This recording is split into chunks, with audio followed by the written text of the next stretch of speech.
maxamed cabdullaahi farmaajo iyo golihiisii xukuumadda kan ka horreeyay waxay ugu xukunaayeen dil iyo baabiin bay ugu wada xukunaayeen haddii uu joogi lahaa halgamayaasha hore hadday joogi lahaayeen maxay samayn lahaayeen maxay ku xukumi lahaayeen waxay sheeganayaan waddaniyad waxay sheeganayaan iimaan waxay sheeganayaan soomaalinimo waxay sheeganayaan dadnimo haddii maanta sayid maxamed ay qaban lahaayeen maxay ku samayn lahaayeen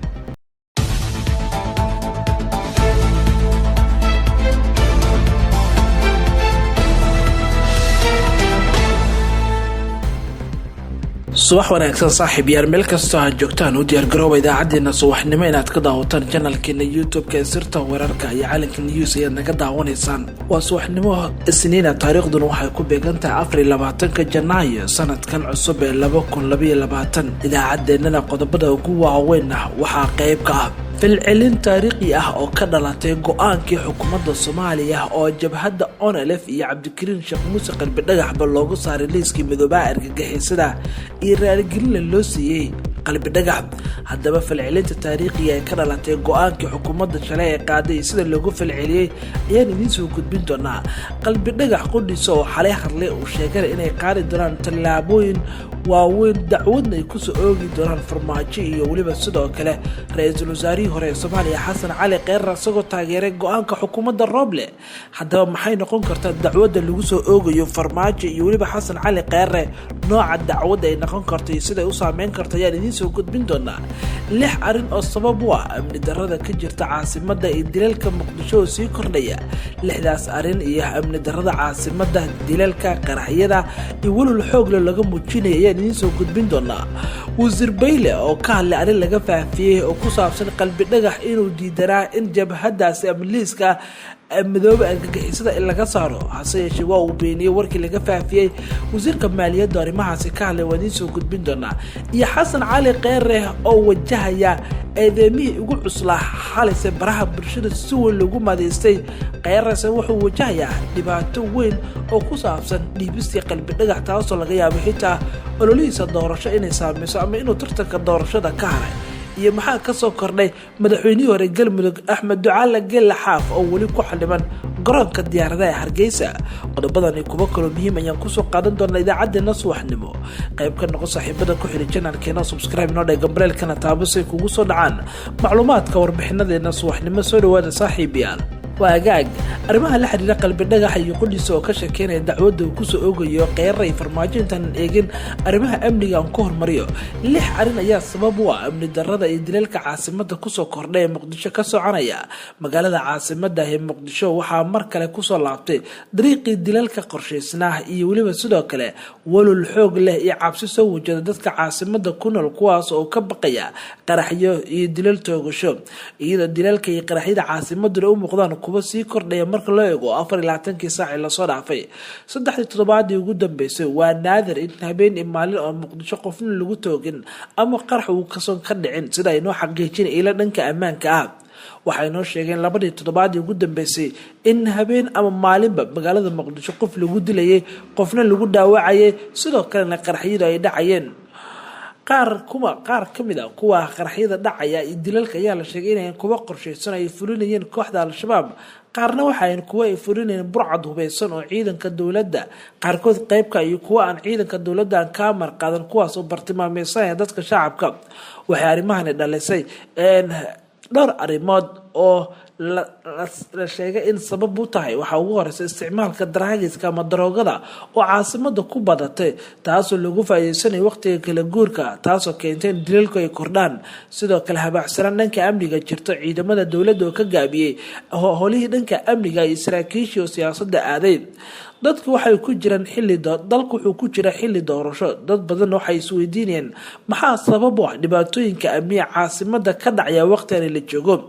dhowr arrimood waa loo arkaa inay fududeysay dhibaatooyinka dilalka iyo qaraxyada caasimadda ka dhacaya kow dhaqaale la-aan. caasimada Soomaaliya waxay wajahaysaa dhaqaale xumo, kaalmadii dibadda ayaa hoos u dhacday, ganacsatada ayaa yareeyay dhaqdhaqaaqooda, wax soo dejinta wax ka dhoofinta caasimada, walaaca dhanka siyaasadda ayaa korortay, lacagihii kaashka ahaa ayaa badi dalka laga saaray, dhaqaale xumadii ugu weynaa ayaa caasimada ka taagan tan oo sabab u ah in burcadda ama tuugadu dadka teleefanada ay ka dhacaan oo ay dilaan oo ay boobaan. intaba mar walba oo magaaladu dhaqaale la-aan ka dhacdo, askartu waxay isku diyaarisaa inay hunguriyeen jeebka dadka shacabka ah oo aan iska caabi karin oo shacabku ay dhacaan.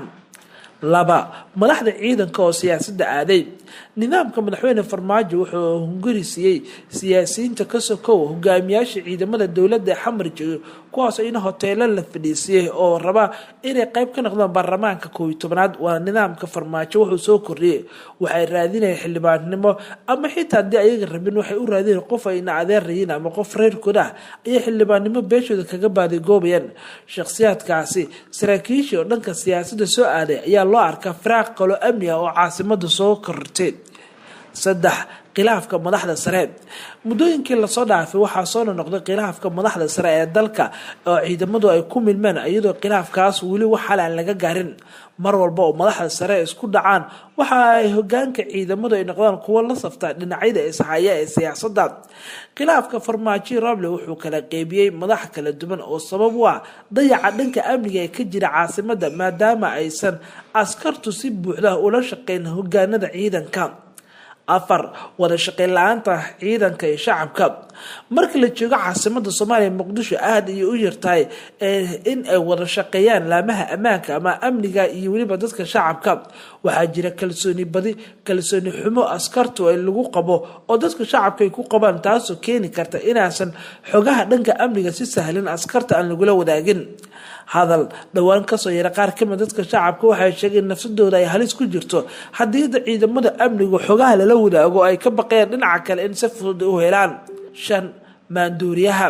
caasimada waxaa kusoo laabtay isticmaalka iyo ka ganacsiga nooca uga halista badan ee maandooriyaha. magaalada muddo dheer waa ay ka badqabtay isticmaalka maandooriyaha ama waxyaabaha draagiska, laakiin hadda waxaa xoogeystay in la iibiyo, la dhoofiyo, laguna dhex faafiyo dhalinyarada dhexdeeda isticmaalka waxyaabaha draagiska ama maandooriyaha iyo weliba sidoo kale ciidanka qudhiisa. dadaal xoog leh iyo wacyigelin diineed oo la sameeyay ilaa hadda arrintani ma muuqato. askartu si weyn ayay u isticmaaleen draagiska, taasoo xaaladda sii xoojisay. lix ciqaab la-aanta dilayaasha. dadka wax dilo aan la ciqaabin. Muqdisho waxaa ku badan askarta gacan ku dhiiglayaasha ah ee labadii bil ee lasoo dhaafay si bareera dadka shacabka u dilaya, kuwaasoon wax ciqaab aan la marsin. mar walba oo aan la ciqaabin dambiilayaasha waxaa badanaya dilalkooda. maxaa xal u ah dhibaatada caasimada?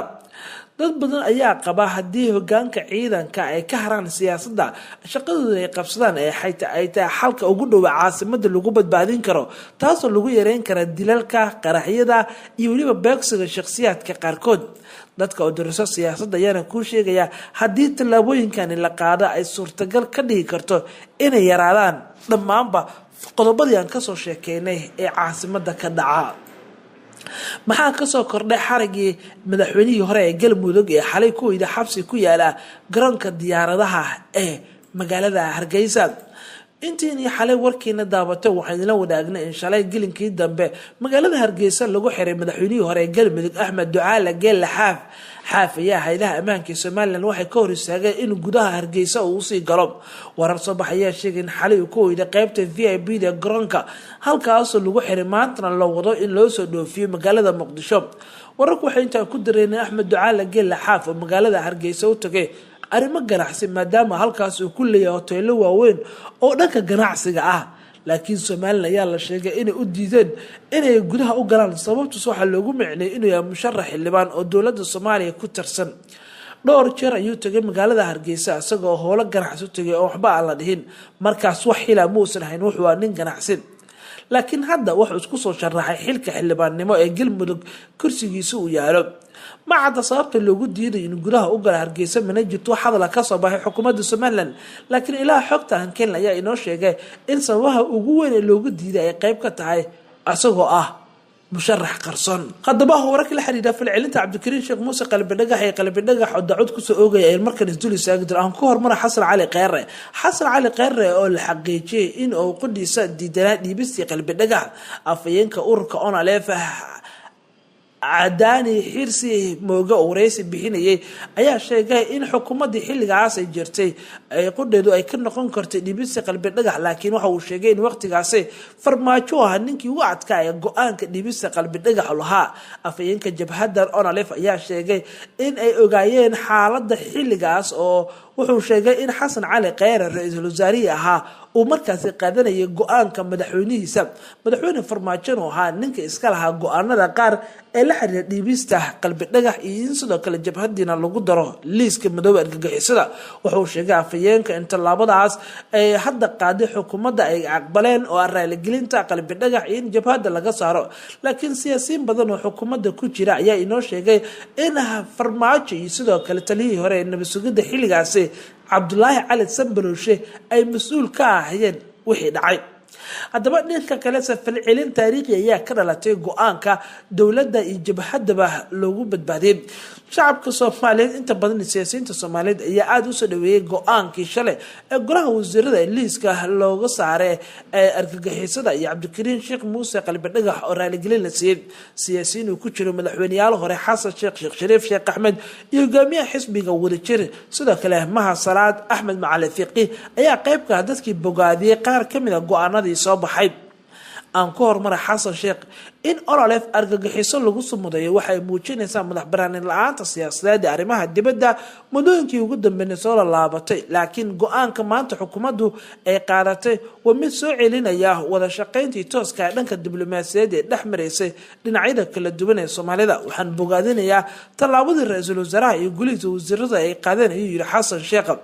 Shariif Sheekh Axmed ayaa asna hadlay waxa uu yiri waan bogaadinayaa waan soo dhaweynayaa go'aankii golaha wasiirada ee xukuumadda federaalka Soomaaliya ay ugu laabteen qaraarkii 2017 ee ururka onalef ee xukuumadda loogu aqoonsaday urur argagixiso laguna dhiibay Cabdikariin Sheekh Muuse qalbi dhagax wuxuu go'aan taariikh midooba laakiin hadda go'aanka la qaato waxa mid qarannimada badbaadinaya Cabdiraxmaan asna waxa uu ka hadlay arintan uu soo ku bogaadiyay ra'iisul wasaare Roble Axmed Madoobe ayaa qayb ka ahaa waxa soo dhaweynaya go'aankii wanaagsanaa ee xukuumadda ra'iisul wasaare Roble wayna ku saxsaneed wuxuuna qalad taariikhi ah oo madow oo la galay laakiin hadda ayaan dib u saxnay yiri Axmed Madoobe sidoo kale wuxuu mahad celiyay golaha wasiirada oo garwaaqsaday in go'aankii dhiibistii qalbi dhagax waa qalad madow oo Soomaaliya ku taala ama bar madow oo Soomaaliyeed ceeb weyn ku hayda qarannimada iyo sharafta ummadda in hadda raaligelin la bixiyo Abshir Buqaari waxaan u mahad celinayaa xubnaha mas'uuliyiinta ee garwaaqsaday in la saxo qaladaadka ay galeen Kheyre iyo Farmaajo ayuu yiri asna falcelin ku sameeyay aadan oo xirsi kani wuxuu ahaa go'aan taariikhi ah run ahaantii waa bar madow oo jamhuuriyadda Soomaaliya laga fujiyay qaarkiina waad ogtiin waxa ay ka dhalan kartaa in muwaadin Soomaaliyeed loo gacan geliyo Ethiopia ayuu yiri haddaba casharada ay ka barteen maxaa kamid ah Kheyre iyo Farmaajo waa in mas'uul kasta oo Soomaaliyeed ogaada in xafiiska loogu dambeeyo waa in mas'uul kasta oo Soomaaliyeed ogaada inaysan nacamleyaasha ay garab istaagi doon markii xaaladdu isbedesho iyo in mas'uul walba oo qalad sameeya qaladkiisa dib laga saxayo waxay ayaan falcelintii kala duwanaa ee dhalatay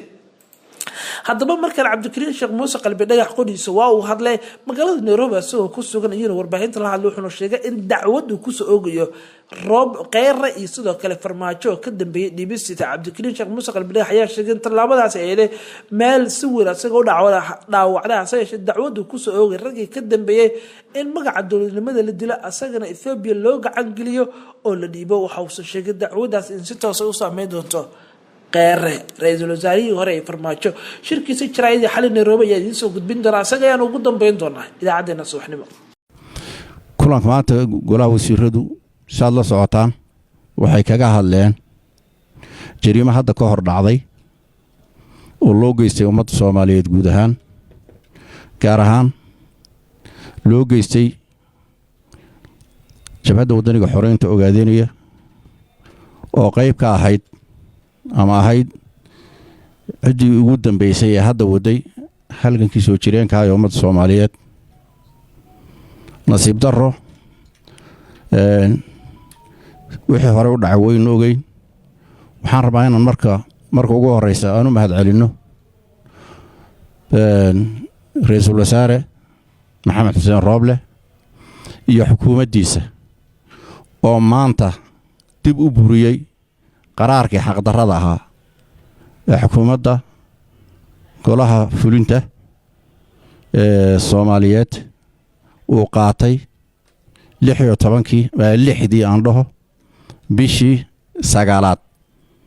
2017 qaraarkaas oo ahaa runtii qaraar ahaa jariimo laga galay ummadda Soomaaliyeed wuxuu ahaa qaraar ka naxiyay guud ahaan shacbiga Soomaaliyeed argagaxana ku riday buu ahaa gaar ahaan wuxuu ku reebay dhaawac iyo boog dhiig baxaysa shacbigii ku jiray dagaalka ee Itoobiya gumaysanaysa oo weli sii naas hayay halgankii dheeraa ee ummadda Soomaaliyeed ay ku soo jirtay ilaa qarnigii 16aad oo lagu shaabadeeyay iyaga iyo halgankoodii inay yihiin argagaxiso waa go'aan geesinimo leh oo uu qaatay ra'iisul wasaare maxamed xuseen rooble iyo golihiisa xukuumaddu waxaan aad iyo aad uga mahad celinaynaa in maanta xukuumadda Soomaaliyeed inay qaadato qaraarkan lagu soo celinayo sharaftii iyo karaamadii ummadda Soomaaliyeed oo horay loo dhaawacay dhibaatana loogu geystay waxaynu ognahay qaraarkii hadda ka hor la gaaray 6 bishii 9 2017 wuxuu ahaa jariimo saan hore u sheegnayba wuxuu ahaa jariimo taariikhi oo ummadda Soomaaliyeed laga galay oo meel lagaga dhacay halgankii ummadaha Soomaaliyeed oo meel lagaga dhacay islaamnimadii oo meel lagaga dhacay ehelnimadii oo meel lagaga dhacay Soomaalinimadii oo wax laala wax loo reebtay ummadda Soomaaliyeed aysan jirin ummadda Soomaaliyeed waxay ku suntan tahay geeskan Afrika iyo caalamka waxay kaga suntan tahay ummad u soo dagaalantay goobnimadeeda iyo sharafteeda waxaan dhihi karnaa geeskan Afrika iyo dunida ku xorowday qori afki iyo xarbo Soomaalida ayaa bartay in qori la isku xoreyn karo waxaanu nahay caaradda gobnadoonada adduunka oo dhan baynu nahay dagaalkeena iyo halgankeenu mar walba hadaf buu lahaa hadafkiisu wuxuu ahaa in la xoreeyo qadiyadaha Soomaaliyeed dadka Soomaaliyeed hal qadiyad buu ahaa hal Soomaali baa jirtay laba Soomaali ma jirin saddex Soomaali ma jirin shan Soomaaliyeedna ma jirin Soomaali bay ahayd Soomaali weyn bay ahayd gumaysayaashii reer Yurub yaa 1884 yaa waxay u qaybiyeen 5 meelood u qaybiyay oo mid raaciyay Itoobiya oo xilliga Ingiriisku ku sii wareejiyay mid raaciyay niishak Talyaani midba meel raaciyay u qaybiyay Faransiis Talyaani niishak Ingiriiska intaas oo dhan aad garanaysaan u kala qaybiyay ummadda Soomaaliyeed in 5 laga dhigo iyo in 2 laga dhigo iyo in 3 laga dhigo midna tala lagama ogeysiinin waxna lagama weydiinin sidaa darteed ummadda Soomaaliyeed markay aragtay sida loogu takrifalay quwadii xilligaa jiray sharaftoodii iyo midnimadoodii iyo dalkoodii iyo dadkoodii sida loogu xadgudbay markay arkeen waxay qaateen inay u dagaalamaan soo celinta sharafta iyo xorriyadda ee ummadda Soomaaliyeed inay soo celiyaan bay qaateen qori bay ku bilaabeen markay wax kale oo dhan ku waayeen qori bay ku bilaabeen dhiig bay u daadiyeen dad baa u dhammaaday agoomaan wada noqonnay dhammaanteen waxaanu nahay awoowayaasheen ahaayeen aabbayaasheen ahaayeen agoontii halgamayaashaynu wada ahayn nasiib darro kii ugu dambeeyey oo socda oo dhiiggii wali qubanhayo oo meydkii bannaanka weli yaallo oo muusanawga iyo tolaaydu ay socoto